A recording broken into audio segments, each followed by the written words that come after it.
Price the Lord. അനുഗ്രഹിക്കപ്പെട്ട നല്ല ഈ പ്രഭാത സമയത്തിനായി വീണ്ടും ഞാൻ നന്ദിയുള്ള ഹൃദയത്തോടെ കർത്താവിന് സ്തോത്രം ചെയ്യുന്നു.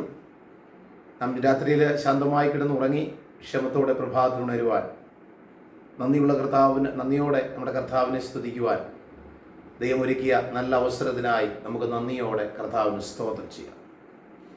കഴിഞ്ഞ രാത്രിയിൽ വളരെ ഭയാനകമായ പല സംഭവങ്ങളും നമ്മുടെ ജീവിതത്തിൽ ഉണ്ടാകാമായിരുന്നു. എന്നാൽ അതിലൊന്നും നമ്മൾ അകപ്പെട്ടു പോകാതെ വണ്ണം ദൈവം നമ്മെ സംരക്ഷിച്ചു. അത് ദൈവത്തിൻ്റെ വലിയ സ്നേഹമാണ്. ഈ പകൽക്കാലം നാം ദൈവത്തിനെ ശ്രദ്ധിക്കുമ്പോൾ ദൈവത്തിൻ്റെ പരിശുദ്ധാത്മാവ് നമ്മോട് സംസാരിക്കാൻ ആഗ്രഹിക്കുന്ന ഒരു വചനം ഞാൻ നിങ്ങളെ വായിച്ച് കേൾപ്പിക്കുകയാണ്. ഉൽപ്പത്തി പുസ്തകം 18-ാം അധ്യായം അതിൻ്റെ 13-ാമത്തെ വാക്യം. യഹോവ അബ്രഹാമിനോട്, വൃദ്ധയായ ഞാൻ പ്രസവിക്കുന്നത് വാസ്തവമോ എന്ന് പറഞ്ഞ് സാറ ചിരിച്ചത് എന്ത്? യഹോവയാൽ കഴിയാത്ത കാര്യമുണ്ടോ? ദൈവത്തിന് സ്തോത്രം. യഹോവയാൽ കഴിയാത്ത കാര്യമുണ്ടോ? ഈ വായിച്ച വേദഭാഗത്തിൻ്റെ സന്ദർഭം അനേക നാളുകളായി മക്കളില്ലാതെ ഭാരപ്പെട്ട് കഴിഞ്ഞ ഒരു കുടുംബമായിരുന്നു അബ്രഹാമിൻ്റെ കുടുംബം. പല നിലയിൽ അവർ ദൈവത്തോട് പ്രാർത്ഥിക്കുകയും യാചിക്കുകയും ഒക്കെ ചെയ്തെങ്കിലും അവർക്ക് കുഞ്ഞെന്ന നന്മ അവർക്കതുവരെ ലഭിച്ചിരുന്നില്ല. എന്നാൽ ദൈവത്തിൻ്റെ സമയമായപ്പോൾ ദൈവം അബ്രഹാമിൻ്റെ മുൻപിൽ പ്രത്യക്ഷപ്പെട്ട് അബ്രഹാമിനും കുടുംബത്തിനും ഒരു അനുഗ്രഹം കൊടുത്തു. നിന്റെ ഭാര്യ ഗർഭം ധരിച്ച് ഒരു മകനെ പ്രസവിക്കും. എന്നാൽ വാർദ്ധക്യത്തിൽ എത്തിച്ചേരപ്പെട്ടതായ രണ്ടുപേരുടെയും അവസ്ഥകൾ ഓർത്ത് അബ്രഹാമിനോ അബ്രഹാമിൻ്റെ ഭാര്യയായ സാറയ്ക്കോ ദൈവം പറഞ്ഞ ഈ വാഗ്ദത്തം വിശ്വസിച്ചേറ്റെടുക്കുവാൻ മനസ്സില്ലാതായി തീർന്നു. ദൈവം സംസാരിച്ച വചനം കേട്ടിട്ട് സാറായി ഒന്ന് ഉള്ളുകൊണ്ട് ചിരിച്ചു. ആ ചോദ്യത്തിന്, ആ ചിരിക്ക് മറുപടിയായി ദൈവം പറഞ്ഞൊരു വാക്കാണ്, യഹോവയാൽ കഴിയാത്ത കാര്യമുണ്ടോ? ദൈവത്തിന് സ്തോത്രം. എന്നെ ശ്രദ്ധിക്കുന്ന വാത്സല്യ സഹോദരങ്ങളെ, നിങ്ങൾക്ക് ദൈവം ചില അനുഗ്രഹങ്ങളും അത്ഭുതങ്ങളും നിങ്ങളുടെ ജീവിതത്തിൽ ചെയ്യുന്നത് നിങ്ങൾ പ്രതീക്ഷിക്കാത്ത ചില സന്ദർഭങ്ങളിലായിരിക്കും. നമ്മൾ ആരും കരുതിയിരിക്കുന്ന സമയത്തല്ല ആയിരിക്കും ദൈവം നമുക്ക് വേണ്ടി പ്രവർത്തിക്കുന്നത്. കാരണം ദൈവം അസാധ്യങ്ങളെ സാധ്യമാക്കുന്നവനാണ് നമ്മുടെ ദൈവം. അതുകൊണ്ടാണ് യഹോവയായ ദൈവം അബ്രഹാമിനോട് ചോദിക്കുന്നത്, യഹോവയാൽ കഴിയാത്ത എന്തെങ്കിലും കാര്യമുണ്ടോ? മനുഷ്യന് കഴിയാത്ത ഒരുപാട് കാര്യങ്ങളുണ്ട്. മനുഷ്യർക്ക് ചെയ്യുവാൻ കഴിയാത്ത ഒരുപാട് കാര്യങ്ങളുണ്ട്. മനുഷ്യർക്ക് വിശ്വസിക്കാൻ കഴിയാത്ത ഒരുപാട് കാര്യങ്ങളുണ്ട്. എന്നാൽ വാത്സല്യ സഹോദരങ്ങളെ, നാം വിശ്വസിക്കുന്ന നമ്മുടെ ദൈവത്തിന് കഴിയാത്തതായി ഒന്നുമില്ല. നമ്മുടെ ദൈവം സർവശക്തനും സർവവ്യാപിയും സർവജ്ഞാനിയുമായ ദൈവമാണ്. പച്ചവെള്ളത്തെ തന്റെ കരങ്ങളിലെടുത്ത് പ്രാർത്ഥിച്ച് വന്ന വിരുന്നുവാഴികൾക്ക് കൊടുക്കുവാൻ കൽപ്പിക്കത്തക്ക നിലയിൽ അധികാരത്തോടുകൂടെ അത് കൽപ്പിക്കുവാൻ അധികാരമുള്ളവരായിരുന്നു കർത്താവായ യേശുക്രിസ്തു. ആ യേശുക്രിസ്തു പറഞ്ഞ വാക്കനുസരിച്ച് അവിടെ കൂടിയിരുന്ന അവിടുത്തെ സഹായികൾ ആ വെള്ളത്തെ കലവറയിലേക്ക് കൊണ്ടുപോയി വിരുന്നുവാഴികൾക്ക് വിളമ്പിക്കൊടുത്തപ്പോൾ അസാധ്യമെന്ന് കരുതിയിരുന്ന സ്ഥാനത്ത് വലിയൊരു സാധ്യതയുടെ അനുഭവം അവിടെ ചെയ്തെടുത്ത് കടന്നു വന്നവരുടെ മുൻപിൽ ആ കുടുംബത്തെ മാനപാത്രമാക്കി തീർത്ത ഒരു ദൈവത്തെ കുറിച്ചാണ് ഞാൻ നിങ്ങളോട് പറയുന്നത്. കനാവിലെ കുടുംബം അസാധ്യമെന്നാണ് അവർ കരുതിയിരുന്നത്. ഈ വന്ന ജനത്തിന് എങ്ങനെ കൊടുക്കുമെന്ന് അവർ കരുതിയിരുന്നു. പക്ഷേ ദൈവത്തിന് മുൻപിൽ എത്തപ്പെടുന്ന ഒരു വിഷയത്തിനും അസാധ്യങ്ങൾ ഇല്ല എന്ന് ഇന്ന് പകൽക്കാലം നിങ്ങൾ മനസ്സിലാക്കുക സഹോദരങ്ങൾ.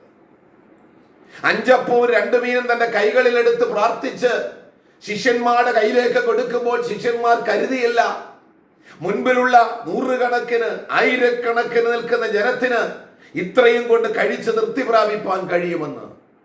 എന്നാൽ അവർ കൊടുത്തിട്ടും തീരുന്നില്ല.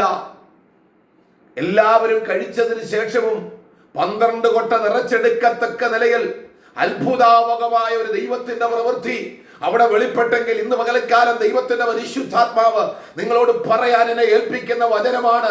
നിങ്ങൾക്ക് അസാധ്യമായി ഇന്ന് പകൽക്കാലം, അല്ലെങ്കിൽ നിങ്ങൾ ഈ വചനം കേൾക്കുമ്പോൾ നിങ്ങളുടെ വ്യക്തി ജീവിതത്തിലോ കുടുംബജീവിതത്തിലോ നിങ്ങളുടെ ഏത് മേഖലയിലായിരുന്നാലും അസാധ്യമായ ചിലതുണ്ട് എന്ന് കരുതി നിങ്ങൾ ഭാരപ്പെട്ടിരിക്കുന്നെങ്കിൽ ഞാൻ പ്രസംഗിക്കുന്ന എന്റെ യേശു അസാധ്യങ്ങളെ സാധ്യമാക്കുന്ന ദൈവമാണ്. അസാധ്യമായ കാര്യങ്ങളെ ദൈവം സാധ്യമാക്കി നൽകും. അബ്രഹാമിനെയും സാറയും വിളിച്ച് പുറത്തേക്ക് കൊണ്ടുവന്നു ദൈവമാണെങ്കിൽ ആകാശത്തിലേക്ക് നോക്കി നക്ഷത്രങ്ങളെ കണ്ടും കടൽക്കരയിലേക്ക് നോക്കി മണലുകളെ നോക്കി കാണിച്ചിട്ടും ദൈവത്തിന്റെ വലിയ വാഗ്ദത്തം അബ്രഹാമിനും തന്റെ കുടുംബത്തോടും പറയുമ്പോൾ ദൈവത്തിനറിയാം ദൈവം എന്താണ് അബ്രഹാമിനും കുടുംബത്തിനും ചെയ്യാൻ പോകുന്നത്. ആകയാൽ ഇന്ന് പകൽക്കാലം നിങ്ങൾക്ക് വേണ്ടി എന്താ ചെയ്യാൻ പോകുന്നതെന്ന്, ദൈവം ചെയ്യാൻ പോകുന്നത് എന്താണെന്ന് ഒരുപക്ഷെ നിങ്ങൾക്കറിയയില്ല. ഇപ്പോൾ നിങ്ങൾ ഈ വചനം ശ്രദ്ധിച്ചുകൊണ്ടിരിക്കുമ്പോൾ തന്നെ നിങ്ങൾക്ക് വേണ്ടി എന്റെ ദൈവം ചെയ്യാൻ പോകുന്നത് എന്താണെന്ന് നിങ്ങൾക്കറിയില്ല. പക്ഷെ പരിശുദ്ധാത്മാവ് പറയുന്നു, അവൻ അസാധ്യങ്ങളെ സാധ്യമാക്കുന്ന ദൈവമാ. ഇന്ന് പകൽക്കാലം ചില അത്ഭുതങ്ങൾ നിങ്ങൾക്ക് വേണ്ടി ചെയ്യാൻ പോകുകയാ. നിങ്ങളുടെ അടഞ്ഞു കിടക്കുന്ന ചില വഴികൾ തുറക്കപ്പെടാൻ പോകുകയാ. നിങ്ങളുടെ രോഗബന്ധനങ്ങൾ അഴിയാൻ പോകുകയാ. നിങ്ങളുടെ പാപബന്ധനങ്ങൾ അഴിയാൻ പോകുകയാ. ആഭിചാരത്തിന്റെ ശക്തിയാലും നേർച്ച കാഴ്ചയുടെ ശക്തിയാലും അതേ പലവിധ ബന്ധനങ്ങളാൽ നിങ്ങളെ ബന്ധിച്ച് വെച്ച ബന്ധനത്തിൽ നിന്നും എന്റെ ദൈവം നിങ്ങളെ പുറത്തു കൊണ്ടുവരാൻ പോകുകയാ. Praise the Lord. കാരാഗൃഹത്തിൽ ഇട്ടപ്പോൾ പടയാളികളും ന്യായാധിപന്മാരും കരുതിയിരുന്നത് പത്രോസിനെ ആർക്കും പുറത്തു കൊണ്ടുവരുവാൻ കഴിയത്തില്ലെന്നാണ്. പൗലോസിനെ കാരാഗൃഹത്തിൽ ഇട്ടപ്പോൾ അവർ കരുതിയത് പൗലോസിനെ ആർക്കും പുറത്തു കൊണ്ടുവരുവാൻ കഴിയയില്ലെന്നാ. പക്ഷെ അവരൊന്നും മറന്നുപോയി. ആ പൗലോസിന്റെയും അതേ പത്രോസിന്റെയും പുറമെയുള്ള ശരീരത്തിന്റെ അവസ്ഥകൾ നോക്കിയാണ് അവർ വിധി കൽപ്പിച്ചതെങ്കിലും അവരുടെ ഉള്ളിൽ വസിച്ചിരുന്ന ദൈവത്തിന്റെ പരിശുദ്ധാത്മാവിന്റെ ശക്തിയെ അറിയുവാൻ അവർക്ക് കഴിഞ്ഞില്ല. സ്തോത്രം. ഇന്ന് പകൽക്കാലം ദൈവാത്മാവ് പറയുന്നു, എന്നിലും നിങ്ങളിലും വ്യാപരിക്കുന്ന ദൈവത്തിന്റെ ശക്തി, ദൈവത്തിന്റെ പരിശുദ്ധാത്മാവ് വെള്ളത്തിന്മീതെ പരിവർത്തിക്കുകയും വാക്കുകൊണ്ട് പറയുമ്പോൾ തന്നെ കൽപ്പിക്കുമ്പോൾ തന്നെ സകലതും അനുസരിക്കുന്നതായ ദൈവശക്തിയാൽ ഇന്ന് പകൽക്കാലം നിങ്ങൾക്ക് വേണ്ടി ചില അത്ഭുതം ദൈവം ചെയ്യാൻ പോകുക. വിശ്വസിച്ച് അസാധ്യമായ ദൈവത്തിന് ഒന്നുമില്ല. അതേ ദൂതിയം നിങ്ങൾക്ക് കൈമാറുക. ഞാൻ പ്രസംഗിക്കുന്ന, ഞാൻ വിശ്വസിക്കുന്ന എന്റെ യേശുവിന് അസാധ്യമായി ഒന്നുമില്ല. നിങ്ങൾ എവിടെയാണോ തകർന്നത്, നിങ്ങൾ എവിടെയാണോ കരയുന്നത്, എവിടെയാണോ നിരാശപ്പെട്ടു പോകുന്നത്, എവിടെയാണോ നിങ്ങൾ ഒറ്റപ്പെട്ടത്, അവിടെ നിന്ന് ദൈവം നിങ്ങളെ കരത്തിൽ പിടിച്ച് ഈ പകൽക്കാലം ദൈവം എഴുന്നേൽപ്പിക്കാൻ പോകുന്നു. വിശ്വസിക്കുക. വിശ്വസിച്ചാൽ നിങ്ങൾ ദൈവത്തിന്റെ മഹത്വം കാണും. ആകയാൽ അസാധ്യമായ ദൈവത്തിന് മുൻപിൽ ഒന്നുമില്ല. ഈ ദൈവത്തിൽ വിശ്വസിച്ച് ഈ ദൈവത്തിനല്ലാതെ നിങ്ങളുടെ പ്രശ്നത്തിന് പരിഹാരം നൽകുവാൻ ആർക്കും കഴിയുകയില്ല. സ്തോത്രം. ഇന്ന് പകൽക്കാലം വിശ്വാസത്തോട് ഒരു പിടി മാവ് കയ്യിൽ പിടിച്ചുകൊണ്ട് സ്തോത്രത്തോടെ ദൈവസ്ഥലൊന്ന് പ്രാർത്ഥിച്ച് നിങ്ങളൊന്ന് കുഴച്ചു നോക്കിക്കേ. അതിനകത്ത് വ്യാപരിക്കുന്ന ദൈവത്തിന്റെ ശക്തിയാൽ നിങ്ങളുടെ ആവശ്യങ്ങളെ മതിയാവോളം തീരുവോളം, അതേ തീർന്നാലും നിങ്ങളുടെ ആവശ്യങ്ങൾ കഴിഞ്ഞാലും നിങ്ങൾക്കത് ശേഖരിച്ചു വെക്കത്തക്ക നിലയിലുള്ള അത്ഭുതാവകമായ ദൈവിക പ്രവൃത്തി നിങ്ങളുടെ കുടുംബത്തിനകത്തും നിങ്ങളുടെ വ്യക്തി ജീവിതത്തിലും നടക്കാൻ പോകുക. വിശ്വസിക്കുക. ആകയാൽ ഈ വചനം ഞാൻ ഒരിക്കലും ഓർപ്പിക്കുന്നു. യഹോവ അബ്രഹാമിനോട് പറയുന്നു, ദൈവത്തിന് സാധ്യമായുള്ളത് എന്തെങ്കിലും ഉണ്ടോ? ഒന്നുമില്ല സഹോദരങ്ങളെ. നിങ്ങൾ ചിന്തിക്കുന്നത് ഒന്നും, നിങ്ങൾ ഭയപ്പെടുന്ന ഒന്നും സംഭവിക്കത്തില്ല. ദൈവം ചില അസാധ്യങ്ങളെ ഇന്ന് പകൽക്കാലം നിങ്ങൾക്ക് വേണ്ടി സാധ്യമാക്കി നൽകാൻ പോകും. വിശ്വസിക്കുക. ഈ കർത്താവിനോട് നിങ്ങളുടെ കുറവുകളെ ഏറ്റുപറയുക. യേശുവിനെ രക്ഷിതാവും കർത്താവുമായി നിങ്ങളുടെ ഹൃദയത്തിൽ അംഗീകരിക്കുക. ഈ പകൽക്കാലം ദൈവം നിങ്ങൾക്ക് വേണ്ടി അത്ഭുതം പ്രവർത്തിക്കും. അതിനാൽ ദൈവം നിങ്ങളെ സഹായിക്കട്ടെ. ഞാൻ നിങ്ങൾക്ക് വേണ്ടി പ്രാർത്ഥിക്കാം. നിങ്ങൾക്ക് പ്രാർത്ഥന ആവശ്യമുണ്ടോ? പ്രാർത്ഥന സഹായമുണ്ടോ? ഈ സ്ക്രീനിൽ കാണുന്ന എൻ്റെ നമ്പറിൽ നിങ്ങൾക്ക് എന്നെ വിളിക്കാം. ഞാൻ നിങ്ങൾക്ക് വേണ്ടി പ്രാർത്ഥിക്കാം. ആയതുപോലെ ഇപ്പോൾ കേട്ടുകൊണ്ടിരിക്കുന്ന പോലെ തന്നെ നിങ്ങൾക്ക് എന്നും രാവിലെ എല്ലാ ദിവസവും ദൈവത്തിൻ്റെ വചനം നിങ്ങൾക്ക് കേൾക്കുവാൻ താല്പര്യമുണ്ടോ? നിങ്ങൾക്ക് എൻ്റെ ഈ പ്രയർ ബാച്ച് മിനിസ്ട്രി എന്ന ഈ യൂട്യൂബ് ചാനലിൽ നിങ്ങൾ സബ്സ്ക്രൈബ് ചെയ്യുക.